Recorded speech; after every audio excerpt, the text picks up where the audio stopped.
always believed my father was the one person who would never hurt me. I was wrong. My name is Claire Matthews. I'm 34 years old, and I've spent most of my adult life helping others as a nurse. I live in a small East Coast city, not far from the quiet town where I grew up. It's a place where everyone knows everyone else's business, and where reputations stick like the salty ocean air. I'm engaged to Daniel, a man who's been my rock through every storm. 2 months ago, I lost my mother after a long, grueling illness. She was my best friend, my biggest cheerleader, and the heart of our family. In the weeks after her passing, I clung to the one remaining constant in my life. My father, Martin. My relationship with him had always been strong. Growing up, he was the kind of dad who taught me how to ride a bike, stayed up late helping me study for exams, and promised me that one day, the old family home, the one my mother spent years lovingly restoring, would be mine. So when I walked into the lawyer's office for the reading of my mother's will, I felt nervous but certain. This was supposed to be the moment I finally carried on her legacy. Instead, it felt like the ground was ripped out from under me. My father sat at the head of the table. Evelyn, his second wife, perched beside him like a queen. Her teenage son, Alex, hunched beside her, fidgeting with the cuff of his jacket. The lawyer cleared his throat and began reading, and I waited for my name, my inheritance, my home, but it never came. Everything. The house, my mother's cherished belongings, even the savings account my parents built together, was left entirely to Evelyn and Alex. I stared at my father, waiting for him to correct the mistake. He didn't. Evelyn smirked, enjoying my shock like it was a performance staged just for her. Alex wouldn't look at me. His hands trembled slightly, his gaze fixed on the floor, as if he knew something he couldn't say. When I first shared this story with friends, they didn't believe me. If you've ever been blindsided by someone you trusted, let me know in the comments. And don't forget to like and subscribe for more real-life stories like mine. The lawyer's office felt like a tomb after the will reading. No one moved. No one spoke. The only sound was the faint ticking of the old brass clock on the wall, each tick mocking me, counting down the moments until my world completely unraveled. Evelyn was the first to break the silence. She reached across the table, her perfectly manicured hand brushing mine in what she clearly thought was a comforting gesture. "Oh, Claire," she cooed, tilting her head just enough to look sympathetic. "I know this must be hard for you, but your father and I, we only want what's best for the family." Her words dripped with honey, but there was venom underneath. I pulled my hand back before she could fully touch me. "Best for you," I muttered under my breath. Alex sat beside her, shoulders hunched, his eyes darting between us like a cornered rabbit. He wouldn't meet my gaze, wouldn't say a word. His fingers tapped nervously against his thigh, and I couldn't tell if it was guilt or fear. And then there was Mr. Lawson, our family lawyer, who couldn't even look me in the eye. He shuffled papers, cleared his throat, adjusted his glasses, anything to avoid meeting my stare. Something about his discomfort made my stomach twist. He knew something. "Claire," Martin said finally, his voice calm and measured, like he was trying to soothe a hysterical child. "It's done. There's no point in dwelling on this. Your mother wanted peace. Let's honor her memory by moving forward. Peace? Honor her memory? My mother would never have wanted this." A memory flashed sharp and sudden in my mind. A voicemail she left me the night before she died. I'd listened to it over and over again, never fully understanding. "There's something you need to know about your father," her voice whispered, weak but urgent. "Don't let him take the house from you." At the time, I thought she was delirious from the medication. But now, sitting in that sterile office, Evelyn smirking and Alex shaking beside her, the words sent a chill down my spine. I stood abruptly, my chair scraping against the hardwood floor. "I need a moment alone with my father." Evelyn started to protest, but Martin held up his hand. "It's fine," he said smoothly. "Claire, come with me." He led me down the hall into a private office. The second the door closed, I turned on him. "How could you do this to me?" My voice cracked, but I forced myself to stand tall. "To Mom? You know how much that house meant to her." "To both of us?" Martin's expression didn't change. His face was a stone mask. "Life isn't always fair, Claire. Evelyn and Alex are family too. They deserve security." "This isn't about security," I snapped. "This is about you erasing me. Erasing her." He sighed, like he was tired of the conversation already. "You're overreacting. Let it go and move on. You'll understand one day. His words were like ice water poured over my heart. This wasn't just a betrayal. It was complete dismissal, as if I didn't matter at all. I stormed out before he could see the tears in my eyes. As I passed by the hallway, I froze. Martin's voice drifted from behind the cracked door of Mr. Lawson's office. I held my breath and listened. IRS, transfers. She can't know. My pulse hammered in my ears. She can't know. I didn't hear the rest. The floor creaked beneath me and I stumbled back, heart racing. This wasn't just favoritism or some cruel twist of inheritance. This was bigger, darker, dangerous, and whatever it was, my father was desperate to keep it hidden. I drove home from the lawyer's office in a fog, my hands gripping the steering wheel so tightly that my knuckles turned white. The late afternoon sun cast long shadows across the winding streets of my childhood town, making everything look sharper, colder. As I turned down the familiar road leading to our family estate, my chest tightened. The house stood tall at the end of the drive, its white columns gleaming like they always had. It had been built over a century ago, a piece of history my mother adored. She spent years restoring it, room by room, pouring her heart into every detail. The grand staircase with its polished mahogany banister, the sunroom she filled with blooming orchids, saying they reminded her of resilience. The creaky old kitchen where we'd baked cookies every Christmas, laughing until our sides hurt. Every corner of that house was woven with memories of her, memories that Evelyn would now trample over with her designer heels and hollow smile. I parked the car and sat there for a moment, staring at the house, my throat aching. Losing my mother had been hard enough. Losing her home felt like losing her all over again. Inside the town, Martin was considered a pillar of the community, the perfect banker, the man who donated to local charities, funded scholarships for underprivileged kids, and attended every town event with Evelyn on his arm, smiling like a benevolent king. People adored him. They'd stop him on the street to thank him for his generosity, never seeing the cold calculation behind his eyes. But there were whispers, quiet, half-formed rumors. I'd overheard them at the coffee shop, at the grocery store. His numbers don't always add up. Funny how the bank's records are so clean. Still, no one had proof, and Martin was too powerful, too respected for anyone to challenge him outright. I'd never given those whispers much thought. He was my father, my protector. The idea of him being corrupt had felt impossible. Until now, the next few days blurred together, each one marked by tension and unease. I kept returning to certain places, each one holding a different kind of dread. Mr. Lawson couldn't meet my eyes whenever we spoke. The office smelled faintly of old paper and polished wood, a place where truth was supposed to live. But in reality, it reeked of secrets. I sensed he knew more than he was willing to say. Martin's domain. Sleek glass windows, cold marble floors, and a vault room at the back that seemed almost too secure, too well guarded. I'd been inside that vault only once as a child, clutching my father's hand as he deposited important family documents.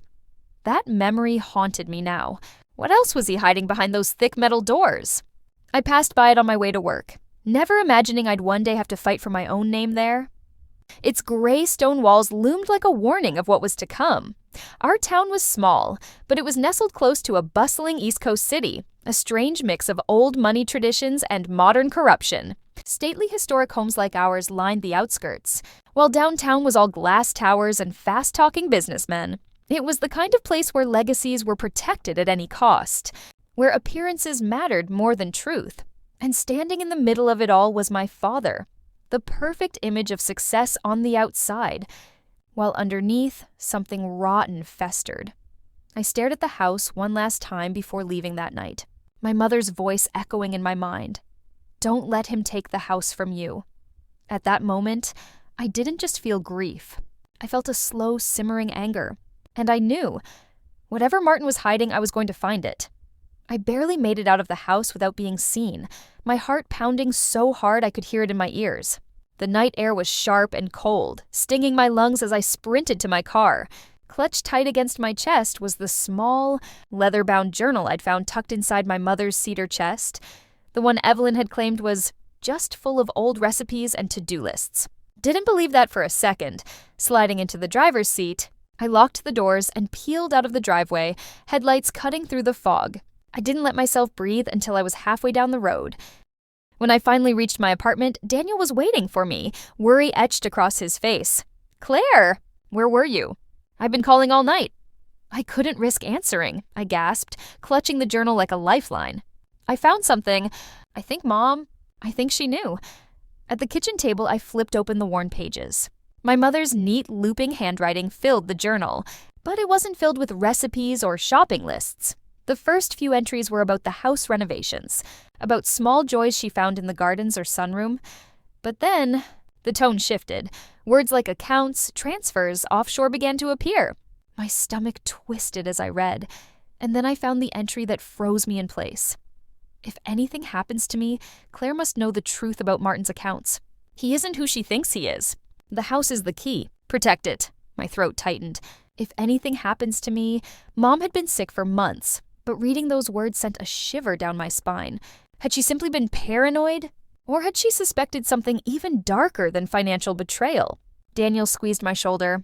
Claire, this is huge. She was trying to warn you. I nodded, blinking back tears. And now Evelyn has the house. Martin must have been desperate to get it out of my hands. The next morning, I didn't have to wonder for long. Martin showed up at my apartment unannounced. His smile as sharp as broken glass. Good morning, Claire, he said smoothly, stepping inside without waiting for an invitation. I stood rigid, my arms crossed. What do you want? His eyes flickered, just for a second, before he regained his calm facade. I want to talk about last night. You were at the house, my breath caught. You have no proof of that. Oh, I don't need proof, he said, voice low and dangerous. Breaking into my home is one thing, Claire, but what you're doing now... Poking around where you don't belong, that's a mistake. I swallowed hard, but I refused to back down. You took Mom's house. You lied to me. What are you hiding? His expression hardened. Don't push this, Claire. You don't want to find yourself in legal trouble you can't get out of. It wasn't a warning. It was a threat. He turned and left without another word, leaving the faint scent of his cologne lingering like poison in the air. That night, Daniel and I sat on the couch, my nerves frayed and raw. When the mail slot clinked, Daniel went to grab it. Moments later, he came back pale, a single envelope in his hand. Claire, it's from the IRS. My hands shook as I tore it open. The letter was cold and formal, stating that I was under investigation for suspicious financial activity. My name was listed alongside numbers that meant nothing to me until I saw the exact amounts.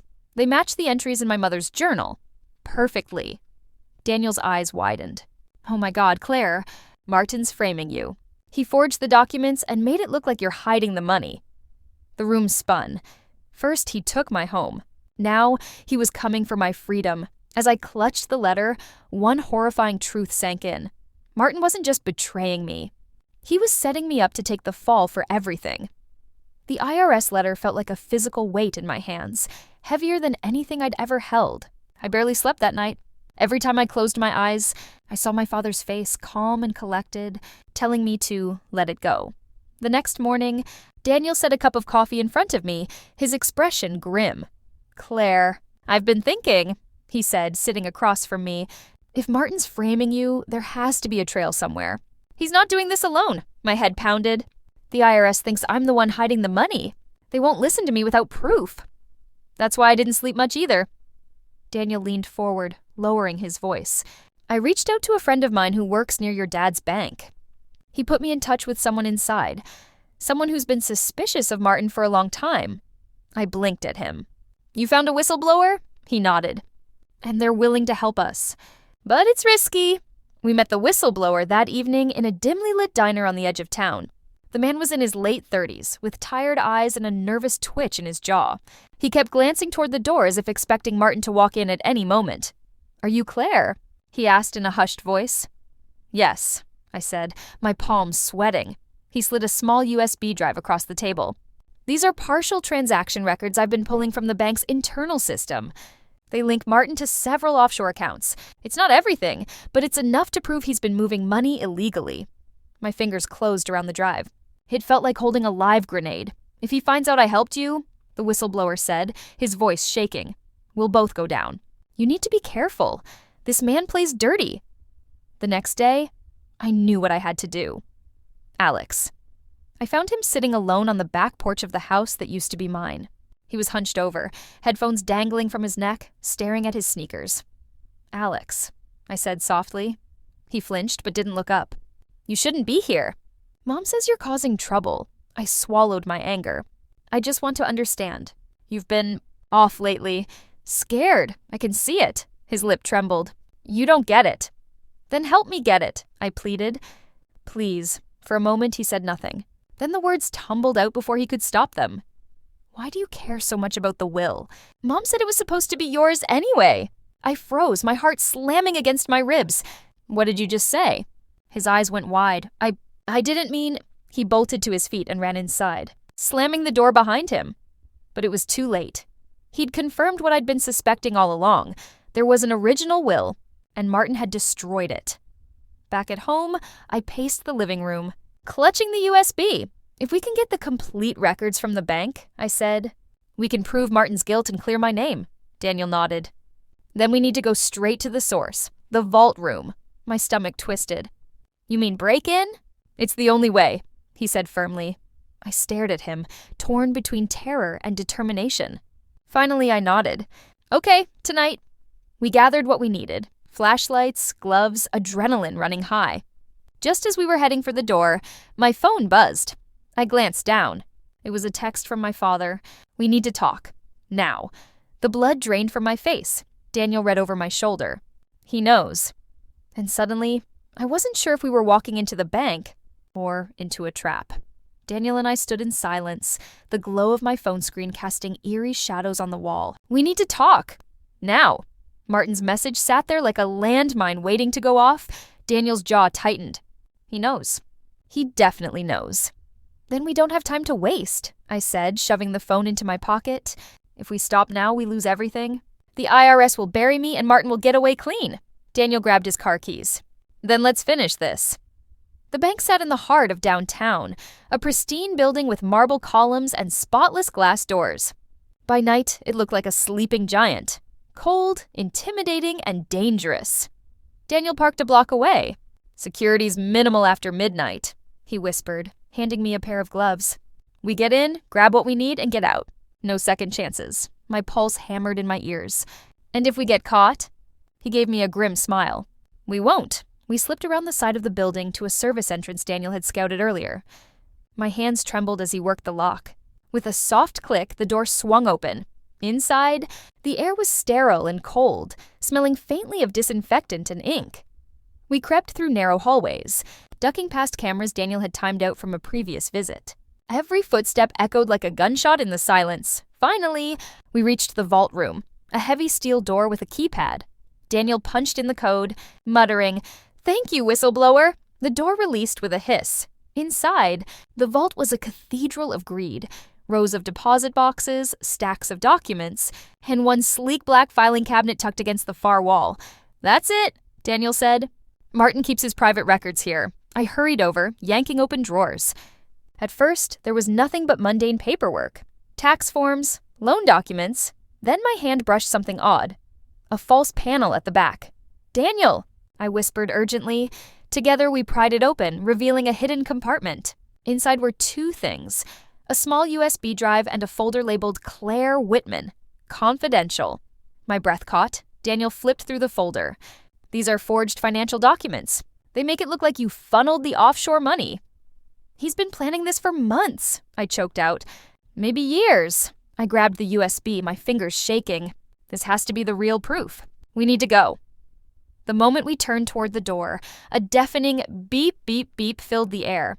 Daniel's eyes went wide. Security alarm! Panic surged through me. We have to move, and now. We sprinted through the hallways, hearts pounding, the shrill alarm echoing behind us. Lights flashed red, and a recorded voice blared, "Security breach! Authorities have been notified." We burst through the service entrance just as the first security vehicle screeched into the parking lot.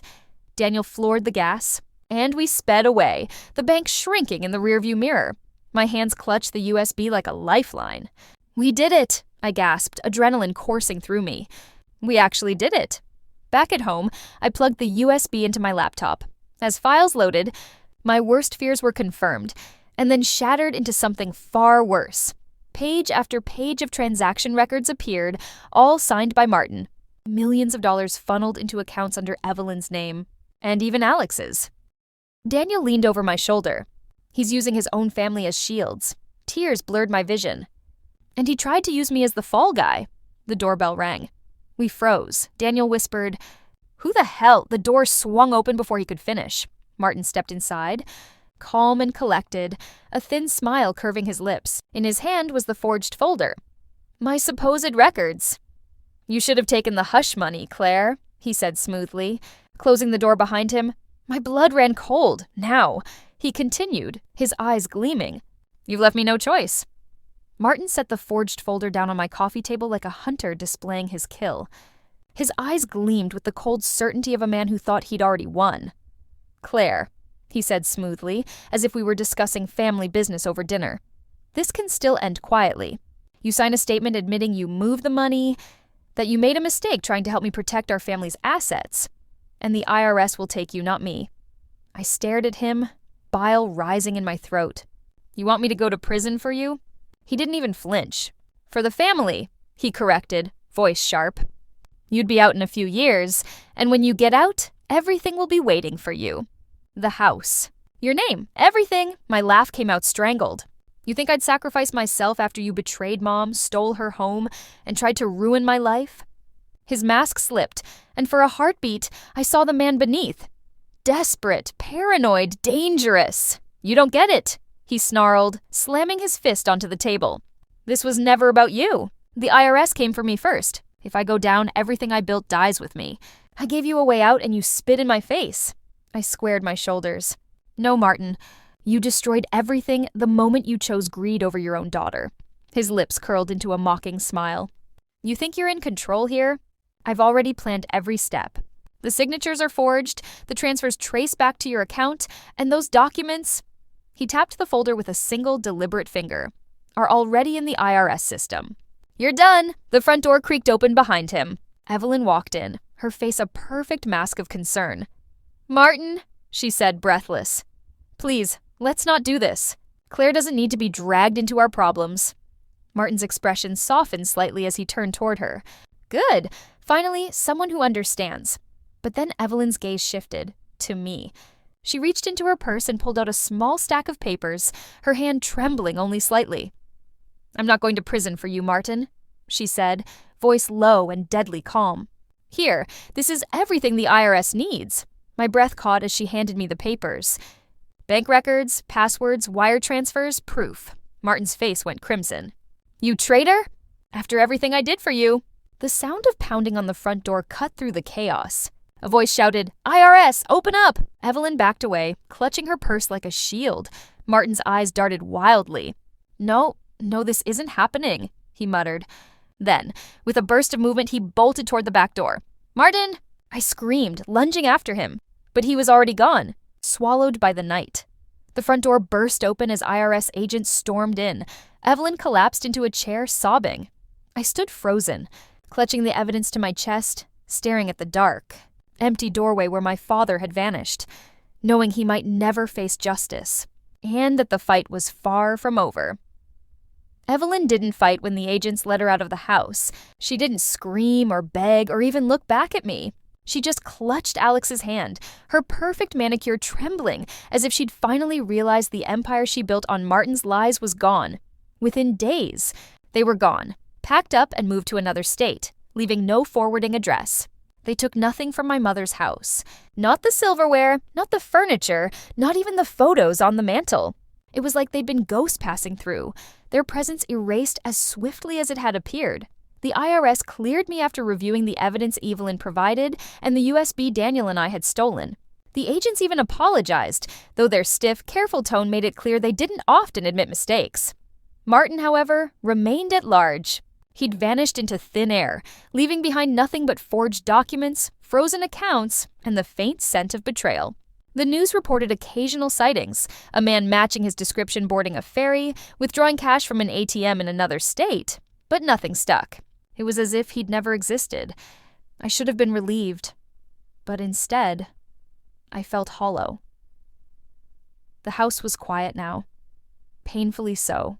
Every creak of the floorboards, every whiff of my mother's old lavender soap reminded me of what had been lost. Daniel tried to convince me to keep it, to build our life here, but I couldn't. This house was hers, I told him one evening as we stood in the living room surrounded by boxes. It was built on love, and he tried to poison it with his greed. I can't live here knowing what happened. So I donated it to a local women's shelter, a cause my mother had poured her heart into during her life.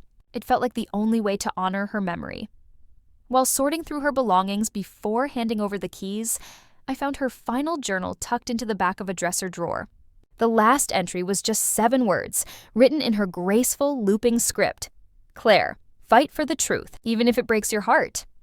As Daniel and I locked the front door for the last time, I stood on the porch and looked back at the house. The sun was setting, casting the old windows in gold. I did it. Mom, I whispered. Then I took Daniel's hand, and together, we walked toward our future, carrying the weight of the past, but no longer letting it define us.